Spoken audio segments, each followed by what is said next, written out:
Good evening friends. Socialise विश्व में आपका स्वागत है। आज हम लोग एनसीईआरटी सीरीज़ का दूसरा लेक्चर कवर कर रहे हैं, जिसमें क्लास 9 पॉलिटी के चैप्टर 2 कॉन्स्टिट्यूशनल डिज़ाइन को पढ़ने वाले हैं। तो चलिए शुरू करते हैं। सबसे पहले हम ये समझते हैं कि कॉन्स्टिट्यूशनल डिज़ाइन में हमको पढ़ना क्या क्या है।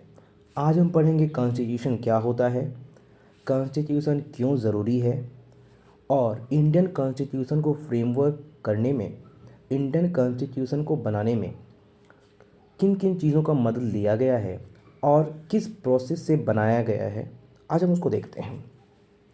सबसे पहले हम स्टार्ट करते हैं साउथ अफ्रीकन गवर्नमेंट से। आप एक सामने एक पिक हमने लगा रखा है, इस फोटो में आप देखिए, इसमें लिखा हुआ है डेंजर। ये डेंजर दिखा रहा है, इस सिंबल पे लिखा है native Indian and coloured, if you enter these premises at night you will be listed as missing, armed guards shoot on sight and savage dogs devour the corpse. You have been warned. ये जो warning है ये African blacks के लिए है या coloured लोगों के लिए, और ये वार्निंग लगाया है अफ्रीकन वाइट गवर्नमेंट ने। तो सबसे पहले हमें जानेंगे, अफ्रीका में एक सिस्टम चलता था जिसको हम अपार्थाइड सिस्टम बोलते हैं। अब अपार्थाइड सिस्टम में क्या होता था, ये एक रेशियल डिस्क्रिमिनेशन है। यूरोपियंस ने 17th और 18th सेंचुरीज़ में अफ्रीका पे कब्जा कर लिया आर्म्स की मदद से, बिकॉज अफ्रीका में माइंस वगैरह बहुत ज़्यादा थे, नेचुरल रिसोर्सेज बहुत ज़्यादा हैं, उन्होंने कब्जा कर लिया और वहाँ पे गवर्नमेंट अपनी फॉर्म कर ली। अपनी गवर्नमेंट बनाने के बाद वो जो अफ्रीकन्स होते थे वो कलर्ड होते थे, ब्लैक होते थे, और उसके अलावे जो मिक्स रेसेस थे, जो इंडिया से गए होते थे, जो प्लांटेशन वर्कर्स वहाँ थे, वो कलर्ड में आते थे। तो 3 तरह की वहाँ पे रेशियल डिस्क्रिमिनेशन थी। कलर्स की बेसिस पे लोगों को बांटे, एक वाइट, एक ब्लैक, जो वहाँ के अपने नेटिव हुए, और कलर जो हमारे जहाँ से लोग गए हुए थे। यूरोपियंस इन लोगों को इन्फीरियर ट्रीट करते थे और इन्हें किसी भी तरह की कोई राइट नहीं होती थी, जो हमने आपको साइन में दिखाया है। अब आगे की हम बात करें तो आप देखिए, हमने लिख रखा है apartheid system, the system of apartheid divided the people and label them on basis skin colour. जो नेटिव पीपुल साउथ अफ्रीका के थे वो ब्लैक होते थे कलर में, और वो वहाँ के 3/4 पॉपुलेशन में थे, 3/4 ऑफ द पॉपुलेशन ब्लैक्स थे। उसके अलावे 2 और ग्रुप होते थे जो मिक्स रेसेस के थे, जो कलर जो इंडिया से गए थे, और वाइट होते थे जो वहाँ के अपने लोग थे। अब हम आगे देखते हैं। तो चलिए, ये आपने देखा कि रेशियल डिस्क्रिमिनेशन किस तरह से अफ्रीका में काम कर रही थी, और यहीं से सारा कुछ स्टार्ट होता है। इस रेशियल डिस्क्रिमिनेशन के खिलाफ महात्मा गांधी जी ने भी कदम उठाया था, उन्होंने भी सत्याग्रह लॉन्च किया था, और इस सत्याग्रह के बारे में हमने मॉडर्न हिस्ट्री के फर्स्ट लेक्चर में गांधीयन एरा में कवर भी किया है। आज हम उस पर बात नहीं करेंगे, आज हम नेल्सन मंडेला जी पे बात करेंगे। उनको गांधी ऑफ साउथ अफ्रीका भी कहते हैं। तो चलिए सबसे पहले समझते हैं। कहता है, इंट्रोडक्शन में है कि फ्रीडम के बाद डेमोक्रेटिक गवर्नमेंट जब इंडिया में बनी तो सबसे पहला जो काम था उसका एक नॉर्म्स, एक रूल्स तैयार करना, जिसको हम लोग कॉन्स्टिट्यूशन कहते हैं, कि कंट्री कैसे गवर्न होगी ये इस पर डिपेंड करता है। और कॉन्स्टिट्यूशन किसी भी कंट्री की सुप्रीम लॉ होती है, it is defined as supreme law of the land. और हमारे इंडियन कॉन्स्टिट्यूशन को फ्रेमवर्क करने में सबसे बड़ा हाथ डॉक्टर भीमराव अंबेडकर का जाता है, उन्हीं को इसका श्रेय जाता है। उन्होंने बहुत अच्छे तरीके से कॉन्स्टिट्यूशन हम लोगों को दिया है, और कॉन्स्टिट्यूशन एक लिविंग डॉक्यूमेंट है, क्योंकि वो आज भी रिलेवेंस है और आने वाले 100 साल बाद भी वो रिलेवेंट होगा। तो चलिए हम स्टार्ट करते हैं। हमने देखा इंट्रोडक्शन, हमने थोड़ा सा अपने इंडिया के बारे में देखा कि डेमोक्रेटिक गवर्नमेंट का काम जो होता है वो रूल्स तैयार करना होता है, एक डॉक्यूमेंट जिससे आने वाली गवर्नमेंट भी माने, उस पर कंट्री को गवर्न किया जाए। और इंडिया में ये काम डॉक्टर भीमराव अम्बेडकर ने किया था। आज हम बात करने वाले हैं democratic government in south Africa और इसके कॉन्स्टिट्यूशन के बारे में। जब नेल्सन मंडेला ने क्वेश्चन उठाया, जब रिवोल्ट किया, मूवमेंट किया अपार्थाइड रिज़म के खिलाफ, तो उन्हें बैरन आइलैंड भेज दिया गया, रॉबन आइलैंड भेज दिया गया 28 ईयर्स के लिए, जो अफ्रीका का मोस्ट ड्रेडेड प्रिजन। सोचिए, कोई इंसान 28 साल जेल में रहकर आता है तो उसका क्या माइंडसेट रह जाएगा, क्या वो लड़ना चाहेगा। अपार्थाइड सिस्टम बहुत ज़्यादा डिस्क्रिमिनेशन करता था। वो क्लब्स, अफ्रीकन्स और यूरोपियंस एक क्लब में नहीं जा सकते थे, स्कूल्स में, बसेस में नहीं जा सकते थे, एक स्टेशन पे नहीं चल सकते थे, एक होटल में स्टे नहीं कर सकते थे, एक साथ बाहर रह नहीं सकते थे। मीन्स जितनी भी लिबर्टी होती है, जो ह्यूमन प्रैक्टिसेस हैं, उनसे उन्हें फॉरबिट कर दिया गया था। अब इतना डिस्क्रिमिनेशन कोई कैसे झेलेगा? तो स्ट्रगल जो अपार्थाइड के खिलाफ हुआ है, ये रेशियल डिस्क्रिमिनेशन साउथ अफ्रीका में बहुत ज़्यादा था। ये बाकी दुनिया में इस तरह कहीं नहीं देखा गया। नेल्सन मंडेला ने अफ्रीकन नेशनल कांग्रेस का फॉर्मेशन किया और इसके खिलाफ स्ट्रगल किया। जब वो फाइट कर रहे थे सत्याग्रह, तो उसमें गवर्नमेंट ने उनको रॉबन आइलैंड भेज दिया था। लेकिन वो रिवोल्ट इतना ज़्यादा फैला, इतना ज़्यादा मैसिव स्केल पे हुआ कि गवर्नमेंट को लगा कि अब हम यहाँ पे इन लोगों को बहुत दिन तक और दबाकर नहीं रख सकते हैं। और जब उनको इस बात का एहसास हुआ कि अब इनको राइट देना पड़ेगा, तो उन्होंने कॉन्स्टिट्यूशन की बात की। अब बात ये हुआ, सोचिए, जो लोगों को दबा रहे हैं, जो ऑपरेसर हैं और जो रिवोल्ट कर रहे हैं गवर्नमेंट के खिलाफ, दोनों को साथ साथ बैठकर रूल फ्रेम करना है। अब जब प्रोटेस्ट और स्ट्रगल बढ़ता है, तो वाइट गवर्नमेंट को लगता है कि अब ब्लैक्स को रूल के अंदर नहीं रख सकते और अपनी पॉलिसी, जो रिप्रेसिव पॉलिसी, वो ख़त्म करनी पड़ेगी। फाइनली 26 अप्रैल 1994 को ऐसा समय आता है जब नेशनल फ्लैग फहराया जाता है साउथ अफ्रीका में, रिपब्लिक ऑफ साउथ अफ्रीका में। और उस दिन से अफ्रीका को डेमोक्रेटिक गवर्नमेंट मिलता है और अफ्रीका में डेमोक्रेसी आती है। 1994, सोचिए, कहाँ हम लोग 1947 में डेमोक्रेटिक हो चुके हैं और अफ्रीका 1994 तक ऑपरेशन झेल रहा था। जब डेमोक्रेटिक गवर्नमेंट बनती है तो नेल्सन मंडेला को वहाँ का पहला प्रेसिडेंट बनाया जाता है, फर्स्ट प्रेसिडेंट साउथ अफ्रीका। और साउथ अफ्रीकन कॉन्स्टिट्यूशन एक इस ढंग से बनकर डॉक्यूमेंट आती है कि पूरी दुनिया के डेमोक्रेट्स के लिए वो इंस्पिरेशन का रोल प्ले करती है। अब देखिए, डेमोक्रेसी में क्या ज़रूरत था आखिर यहाँ पे? वाई, सबसे पहला बात होता है कि हम बात करते हैं कि वाई, क्यों आखिर यहाँ पे कॉन्स्टिट्यूशन बनाने की क्या ज़रूरत पड़ी? कॉन्स्टिट्यूशन की ज़रूरत इसलिए पड़ी कि सोचिए, एक आदमी ऑपरेसर है जो यूरोपियंस वाइट हैं, एक नेटिव है जो ऑपरेशन झेल रहा है। अब दोनों साथ साथ बैठकर एक थाली में खाना खा सके, मीन्स एक साथ देश चला सके, ये कैसे पॉसिबल होगा? एक जो दशकों से झेल रहा है ऑपरेशन, और एक जो उसको ऑपरेस करते आ रहा है, सप्रेस करते आ रहा है, एक दूसरे के लिए कितना लगाव रह जाएगा एक दूसरे में? तो जो ट्रस्ट और जो बैलेंस होना चाहिए, इसके लिए सेट ऑफ रूल्स बनाए जाते हैं, उसे डेमोक्रेसी कहते हैं। और वही आपका एक कॉन्स्टिट्यूशन में रिटन फॉर्म में आता है।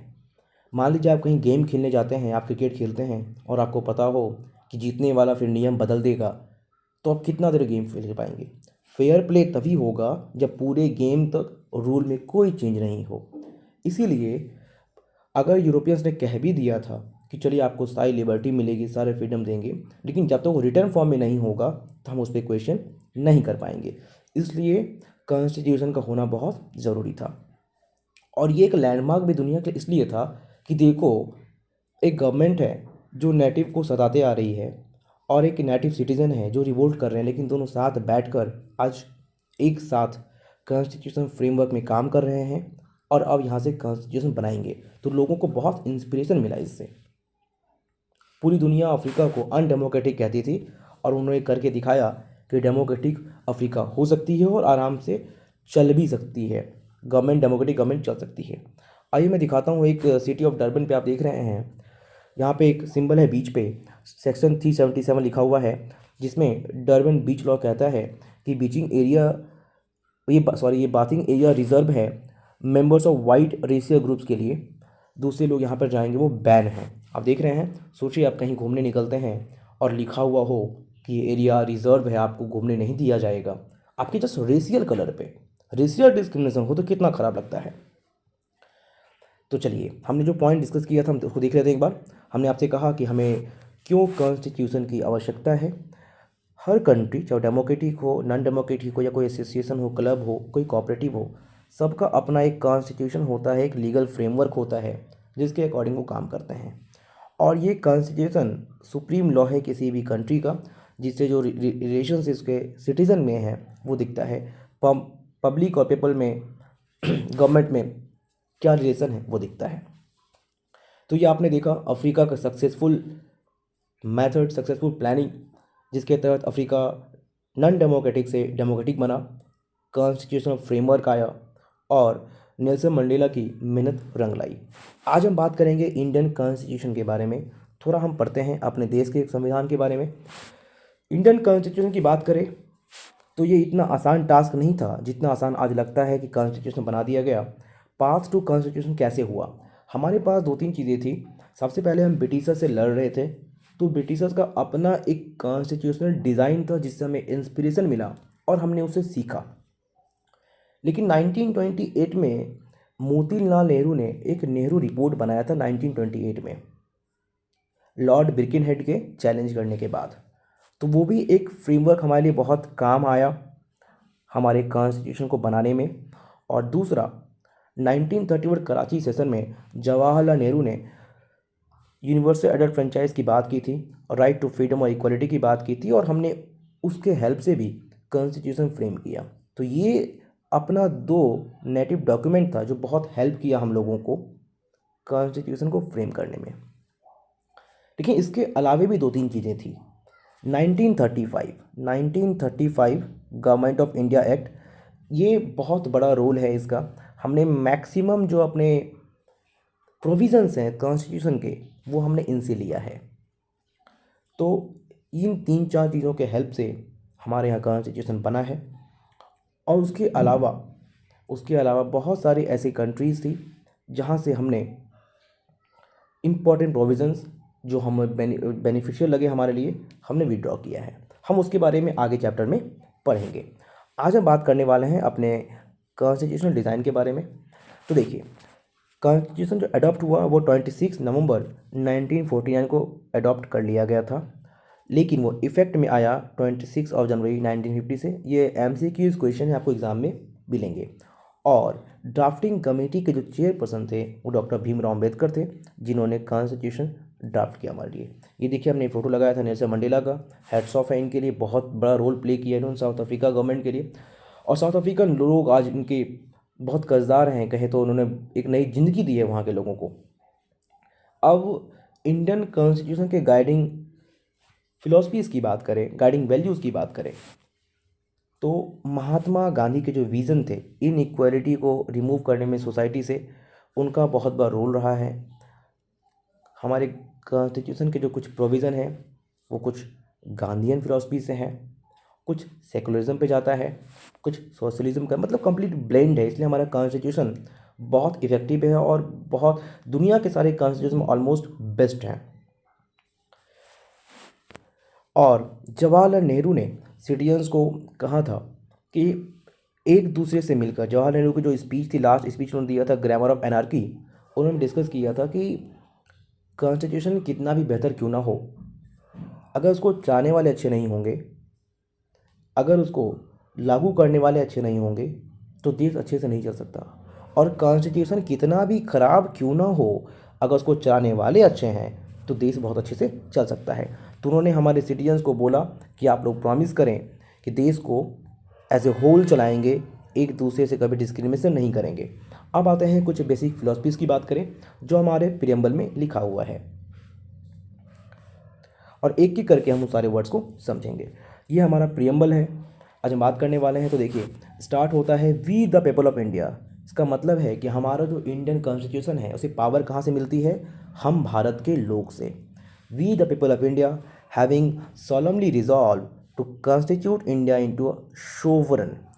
सोवरन मतलब होता है अपना खुद का रूल, मीन्स हमारा कंट्री अपने इंटरनल अफेयर्स के लिए लॉ बनाने में सक्षम है, कैपेबल है, और उसे किसी की मदद की ज़रूरत नहीं है, और वो किसी के सब्जुगेशन में काम नहीं करेगा। सोशलिस्ट, सोशलिस्ट का मतलब होता है एक ऐसा आइडिया जहाँ पे हमारे जो रिसोर्सेज हैं उसका डिस्ट्रीब्यूशन हो, वो समाज के कल्याण के लिए हो, वेलफेयर सोसाइटी के लिए है। फिर हमारा है सेक्युलर। सेक्युलर का मतलब होता है हर धर्म के लोग हमारे इंडिया में रह सकते हैं, मीन्स कोई ऑफिशियल रिलीजन हमारे गवर्नमेंट की नहीं होगी। डेमोक्रेटिक, डेमोक्रेटिक का मतलब होता है person above 18 years of age have right to vote, means अपने लीडर्स इलेक्ट कर सकते हैं। और रिपब्लिक का मतलब होता है a common person can reach to the highest post of the country like president. हमारे देश का जो सबसे ऊंचा पोस्ट जो प्रेसिडेंट का पोस्ट है वो एक आम आदमी वहाँ पहुँच सकता है। And to serve secure to all citizen justice, हमारे प्रियम्बल में हमारे कॉन्स्टिट्यूशन में जस्टिस की बात है। जस्टिस तीन तरह का है, social, economic and political. Liberty आज़ादी है थॉट की, expression, belief, faith and worship. फिर है इक्वालिटी, इक्वालिटी कैसे इक्वालिटी है, समानता है स्टेटस की और अपॉर्चुनिटी की। और उन्हें प्रमोट क्या करना है अपने सिटीजन में, फ्रेटर्निटी, बोले तो भाईचारा। डिग्निटी ऑफ इंडिविजुअल, एक दूसरे की महान सम्मान रखते हुए देश की यूनिटी, अखंडता और संप्रभुता का ध्यान रखना है, unity and integrity of the nation. और लास्ट में डेट है कि इन आवर कॉन्स्टिट्यूएंट असेंबली 26 नवंबर 1949 को अडॉप्ट किया गया और हमें ये कॉन्स्टिट्यूशन मिला। अब आगे हम बात करते हैं कुछ कुछ वर्ड जो हमने बताया वो देख लीजिए एक बार अच्छे से। सेकुलर हमने कहा कंप्लीट फ्रीडम है कि आप कोई भी रिलीजन फॉलो कर सकते हैं, कोई ऑफिशियल रिलीजन नहीं होगा और गवर्नमेंट सारे रिलीजन को इक्वल रिस्पेक्ट देगी और उनके बिलीफ की रिस्पेक्ट करेगी। डेमोक्रेटिक हमने बोला कि 18 ईयर्स के लोगों को इक्वल पॉलिटिकल राइट्स होगा, आप वोट दे सकते हैं, आप चुनाव लड़ सकते हैं और अपने लीडर्स को इलेक्ट कर सकते हैं। ये गवर्नमेंट कुछ बेसिक रूल से चलेगी जो गवर्नमेंट जो कॉन्स्टिट्यूशन में लिख मेंशन है। रिपब्लिक की बात करते हैं, हमने बताया आपको जो हेड ऑफ स्टेट होंगे वो इलेक्टेड होंगे और हेरिडिटी पोजीशन नहीं होगा, जैसे ब्रिटेन में किंग वगैरह है वैसा हमारे यहाँ नहीं होगा हेरिडिटी पोजीशन, तो कोई कॉमन आदमी भी देश के सर्वोच्च पोस्ट पे पहुँच सकता है। न्याय की बात करें, जस्टिस, आपके साथ डिस्क्रिमिनेशन नहीं होगा, हमारे सिटीजन के साथ कोई डिस्क्रिमिनेशन नहीं होगा, वो किस कास्ट के हैं, किस रिलीजन के हैं, क्या जेंडर है उनका, इनके बेसिस पे उनके साथ कोई डिस्क्रिमिनेशन नहीं होगा और सोशल इनइक्वालिटीज़ को भी कम करने की कोशिश की जाएगी।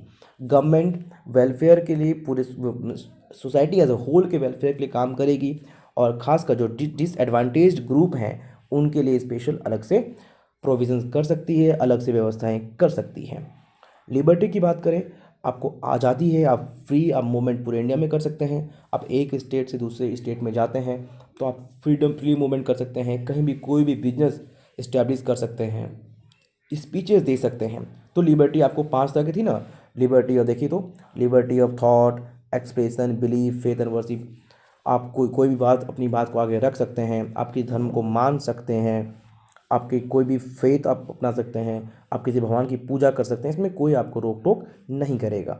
लेकिन उसके साथ एक बात लिखा हुआ है कि अनरीजनेबल रेस्ट्रिक्शन, मान लीजिए देश के हालात ऐसे नहीं हैं कि आपका मूवमेंट फ्री किया जाए तो उस केस में आपके मूवमेंट को कर्टेल किया जा सकता है और इन जनरल केस आपको आपके साथ कोई ऑब्स्ट्रक्शन कोई रिस्ट्रिक्शन आप पे नहीं होगी, आप जैसा चाहे वैसा रह सकते हैं और अपने काम को अपने विचार के अनुसार काम कर सकते हैं। इक्वलिटी की बात करें, all are equal before the law, law सबको इक्वल ट्रीट करेगी, लेकिन यहाँ पे एक रेस्ट्रिक्शन है, unequal should be not treated like equal and equal should not treated like unequal. इसकी बात हम विस्तार से करेंगे जब प्रियम्बल में पढ़ाऊंगा, सीनियर क्लास में आप समझेंगे, लेकिन फिलहाल आप जानिए कि लॉ के सामने सारे इक्वल हैं और जो सोशल इनइक्वालिटी चलती आ रही है पहले से समाज में वो अब ख़त्म होगी और गवर्नमेंट इक्वल अपॉर्चुनिटी देगी सारे लोगों को, किसी भी तरह का कोई डिस्क्रिमिनेशन आपके साथ नहीं होगा। और लास्ट है फ्रेटर्निटी की बात करते हैं तो ये कहता है कि जितने हम लोग एक दूसरे को एक परिवार के रूप में रहेंगे, एक फैमिली के रूप में रहेंगे और अपने फेलो सिटीजन को इन्फीरियर वे में ट्रीट नहीं करेंगे। अब देखिए कुछ चीज़ें यहाँ पे है, मैंने निकाल रखा है कुछ आपके लिए कीवर्ड्स जो आपको समझा दो, ग्लोसरी आपका है। अपार्थाइड ने बताया ये रेशियल सेपरेशन का एक ट्रीटमेंट है जो अफ्रीका में होता था 1948 और 1989 के बीच में, आप देख रहे हैं गवर्नमेंट ने फॉर्म किया था। फिर एक क्लॉज कहते हैं किसी डॉक्यूमेंट के स्पेशल सेक्शन को क्लॉज कहते हैं। बात करते हैं कॉन्स्टिट्यूशन असेंबली के बारे में, तो असेंबली पीपल्स रिप्रेजेंटेटिव जहाँ बैठ कर वो कॉन्स्टिट्यूशन लिखते हैं। कॉन्स्टिट्यूशन हमने बताया आपको सुप्रीम लॉ ऑफ लैंड, जिसे फंडामेंटल रूल्स होते हैं जिसे गवर्न की जाती है चीज़ें। अमेंडमेंट की बात करते हैं, अगर ऐसा लगे कि आने वाले टाइम में कॉन्स्टिट्यूशन में कोई चेंज किया जा सकता है तो उसको हम कॉन्स्टिट्यूशन अमेंडमेंट बोलते हैं। और ये सुप्रीम लेजिस्लेटिव बॉडी ही कर सकती है, मींस इलेक्टेड लीडर्स कर सकते हैं। ड्राफ्ट की बात करें तो किसी लीगल डॉक्यूमेंट के प्रीलिम विजन को या प्रिलिमिनरी विजन को कहते हैं हम लोग ड्राफ्ट। अब आते हैं फिलॉसफी। जो फंडामेंटल प्रिंसिपल्स हैं जिस पे पूरा का पूरा थॉट और एक्शन आपका बेस्ड होगा आगे, उसको हम फिलॉसफी बोलते हैं। जो हमने आपको बताया अभी 5 अपने प्रियम्बल का, वो हमारा कॉन्स्टिट्यूशन का फिलॉसफी है। प्रियम्बल की बात करें, एक इंट्रोडक्टरी स्टेटमेंट है कॉन्स्टिट्यूशन का, जिससे आपको ये पता हो जाए कि आगे कॉन्स्टिट्यूशन में किस बारे में बात होगी और किन किन मुद्दों पे काम करना है, स्पेशल तो एम्फेसिस कहाँ देना है। ट्रीजन की बात करते हैं, ये एक ऑफेंस है, लोगों को माना जाता है कि आप सरकार के खिलाफ काम कर रहे हैं और इसलिए उस पर आपको एक्शन किया जाता है, जो किया गया था। नेल्सन मंडेला को अरेस्ट किया गया था। और टेररिस्ट कहते हैं एक ऐसा जगह जहां बैठकर लोग एग्री करते हैं कि हाँ आगे बैठकर कोई बात इस पर की जाएगी। तो फ्रेंड, कैसा लगा आपको लेक्चर ज़रूर बताएं। आगे हमारा लेक्चर कंटिन्यू रहेगा। एनसीईआरटी सीरीज़ का ये पूरा हम पॉलिटी कंप्लीट करेंगे और उसके बाद हम ज्योग्राफी, हिस्ट्री, इकोनॉमिक्स और ऐसे ही 9, 10th, 11, 12th हम पूरा कवर करने वाले। Okay, thank you. अपना रिव्यू ज़रूर दें और please keep liking, keep subscribing, लोगों को शेयर करते रहें। Thank you.